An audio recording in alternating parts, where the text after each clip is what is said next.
Welcome to our channel. నా పేరు Rajendra Sharma. So ఈ బ్యాంక్ ఎగ్జామినేషన్ సంబంధించి రీజనింగ్ ఎబిలిటీ ఏ విధంగా సిద్ధమవ్వాలో చూద్దాం.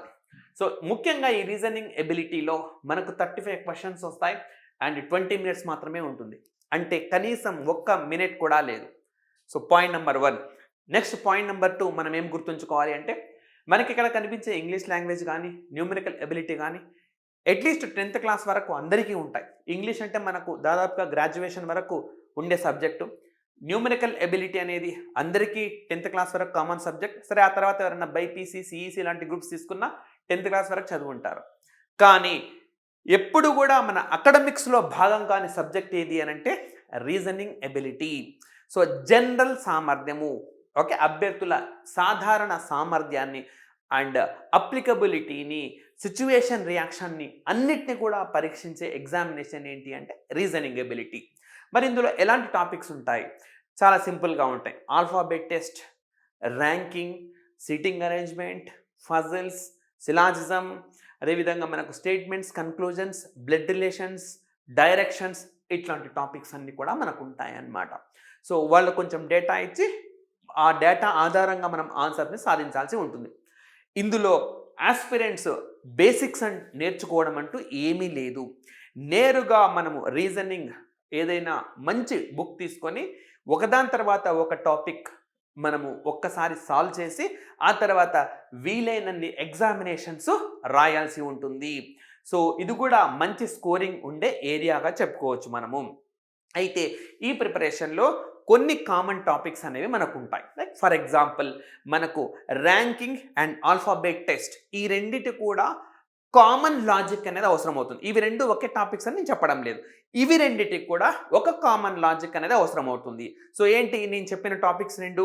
ఆల్ఫాబెట్ టెస్ట్ అండ్ ర్యాంకింగ్ అనే టాపిక్స్. ఇవి రీజనింగ్లో ఉండే డిఫరెంట్ టాపిక్స్, బట్ వీటికి ఒకే రకమైన లాజిక్ అనేది అవసరం అవుతుంది. ఒక చిన్న ఎగ్జాంపుల్ చెప్తాను. ఫర్ ఎగ్జాంపుల్ మనకు ఒక క్లాసులో 26 స్టూడెంట్స్ ఉన్నారు. A class consisting of 26 students. A student ranked 15 from top. What is his rank from bottom అని అడుగుతాడు. అంటే మనం తెలుగులో చెప్పుకుంటే ఎట్లా దీన్ని? ఒక అభ్యర్థికి ఒక క్లాస్లో 26 మంది ఉన్నారు.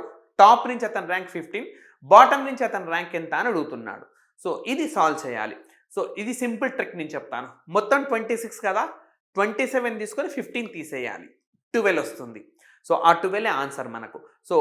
టాప్ నుంచి 26 మంది స్టూడెంట్స్ ఉన్నప్పుడు టాప్ నుంచి 15th ర్యాంక్ ఉన్నవాడు బాటమ్ నుంచి లెక్క పెడితే 12th ర్యాంకులో ఉంటాడు. ఇదే లాజిక్ మనము ఆల్ఫాబెట్ టెస్ట్కి అప్లై చేయొచ్చు. Like for example, in the alphabets which is the letter 15 from top and 12th from bottom అని అడుగుతారు. టాప్ నుంచి 15th ఏదో, బాటమ్ నుంచి 12th అదే. లేదంటే O is the 15th letter from top and what is its like position from bottom అని అడుగుతాడు. అక్కడ 26 ర్యాంకింగ్లో, ఆల్ఫాబెట్లో 26, అక్కడ 15 టాప్ నుంచి, ఇక్కడ 15, అక్కడ బాటమ్ నుంచి 12, ఇక్కడ బాటమ్ నుంచి 12. సిమిలారిటీస్ ఒకసారి చూడండి. ఈ విధంగా మనకు ఈ రీజనింగ్లో సిమిలారిటీస్ లేదా సారూప్యతలు ఉండే టాపిక్స్ ఎన్నో ఉన్నాయి. ఇప్పుడు నేను చెప్పింది రెండే మీకు. ఏమేమి చెప్పాను నేను మీకు? Ranking and alphabet test. ఇదే విధంగా sitting arrangement as well as మనకు ఫజిల్స్, ఈ రెండిటికి కామన్ లాజిక్ అనేది అవసరం అవుతుంది. ముఖ్యంగా ఇప్పుడు జరుగుతున్న బ్యాంక్ ఎగ్జామినేషన్స్లో సిట్టింగ్ అరేంజ్మెంట్స్ అండ్ ఫజిల్స్, ఈ క్వశ్చన్స్కి వెయిటేజ్ విపరీతంగా పెరిగింది. ఈ క్వశ్చన్స్కి సంబంధించిన డిఫికల్టీ లెవెల్ కూడా విపరీతంగా పెరిగింది. మరి ఎలా సాల్వ్ చేయాలి? ఇవి డిగ్రీలో ఉండవు, మీకే అకాడమిక్ కోర్సులలో ఉండవు. మరి వీటిల్లో ఎట్లా మనం మ్యాక్సిమం స్కోర్ చేయగలగాలి అంటే ప్రాక్టీస్ మించిన మార్గం లేదు. ప్రతిరోజు ఆస్పిరెంట్ సక్సెస్ అయ్యే వరకు ప్రతిరోజు కనీసంగా ఒక 3 పజిల్స్, 3 సిట్టింగ్ అరేంజ్మెంట్స్ని ప్రాక్టీస్ చేసుకుంటూ వెళ్ళాల్సి ఉంటుంది. ఆ విధంగా చేసిన అభ్యర్థులే సక్సెస్ అవుతూ ఉన్నారు. ఇంకా చెప్పాలనంటే మనకు ఒక 2017-18 ఆ ప్రాంతంలో జరిగిన బ్యాంక్ ఎగ్జామినేషన్లో రీజనింగ్లో వచ్చే క్వశ్చన్స్ అన్నీ కూడా ఫజిల్ లేదా సిట్టింగ్ అరేంజ్మెంట్ నుంచే ఇచ్చారు. అంటే మిగతా టాపిక్స్ నేను ఏవైతే చెప్పానని మీకు, లైక్ డైరెక్షన్స్ అని చెప్పి, ర్యాంకింగ్ అని చెప్పి, ఆ టాపిక్స్ స్కిప్ కూడా చేసేసారు. అంటే ఎంత వెయిటేజ్ ఇస్తున్నారో మనం ఒకసారి అర్థం చేసుకోవచ్చు. అదేవిధంగా ఆస్పిరెంట్స్ మరొక అంశాన్ని కూడా గుర్తుపెట్టుకోవాలి. సిట్టింగ్ అరేంజ్మెంట్ లేదా పజిల్స్, వీటిల్లోనే మనకు ఈ బ్లడ్ రిలేషన్స్ కూడా చూపిస్తున్నారు. ఓకే, బ్లడ్ రిలేషన్స్లో మనకైతే క్వశ్చన్స్ ఉంటాయో కంబైన్ కాంబినేషన్స్లో ఇస్తూ ఉన్నారు. కాబట్టి మనము ముఖ్యంగా ఏం చేయాలి అని అంటే ఒక్కొక్క టాపిక్కు సంబంధించి కనీసంగా ఒక 100 క్వశ్చన్స్ సాల్వ్ చేయాలి ముందుగా. సో నేను రీజనింగ్లో ఉండే టాపిక్స్ అన్ని చెప్పాను కదా మీకు ఇప్పుడు. ప్రతి టాపిక్ నుంచి మినిమం ఒక 100 క్వశ్చన్స్ ప్రాక్టీస్ చేసి ఆ తర్వాత పాత ఎగ్జామినేషన్స్ పేపర్స్ లేదా మాక్ టెస్టులు అన్నిటి కూడా పరిపూర్ణంగా సిద్ధమవుతే రీజనింగ్లో కూడా మనం మ్యాక్సిమం స్కోర్ చేసుకోవచ్చు.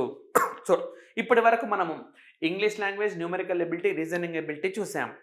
సో ఇవన్నీ ప్రిలిమ్స్ ఎగ్జామ్కి సంబంధించి. అయితే ప్రిలిమ్స్ రాసిన తర్వాత నాకు చాలా సమయం దొరుకుతుందిలే, చాలా మెయిన్స్ రిజల్ట్స్ వచ్చినాక ప్రిపేర్ అవుతాను నేను అంటే కుదరదు.